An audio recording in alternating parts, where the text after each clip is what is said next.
আসসালামু আলাইকুম। রাকিব ইলেকট্রনিক্স সিরাজগঞ্জ।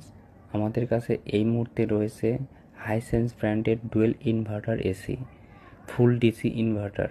এসিগুলো 65% বিদ্যুৎ সাশ্রয়ী ও 5 স্টার রিডিং। এই এসিতে রয়েছে 10 বছরের কম্প্রেসার রিপ্লেসমেন্ট গ্যারান্টি, 2 বছরের স্পেয়ার পার্টস রিপ্লেসমেন্ট গ্যারান্টি। এছাড়াও তো আমাদের নিজস্ব সার্ভিস টিম রয়েছে সিরাজগঞ্জে, যারা কিনা আপনাকে সর্বোচ্চ 3 ঘন্টার মধ্যে যে কোনো সমস্যা হলে সার্ভিস দিতে সক্ষম। তাই ভালো মানের এসি নিতে এখনই আমাদের সাথে যোগাযোগ করুন। আশা করি সর্বোচ্চ ভালো মানের হাইসেন্স ব্র্যান্ড এসি দিতে পারবো আপনাদের মাঝে। এছাড়াও আমাদের কাছে রয়েছে গ্রি ব্র্যান্ডের এসি। সিরাজগঞ্জে সদরে আমরাই একমাত্র গ্রি ব্র্যান্ডের ডিলার, ইলেকট্রোমার্টের অনুমোদিত ডিলার। তাই গিরি বা হাইসেন্স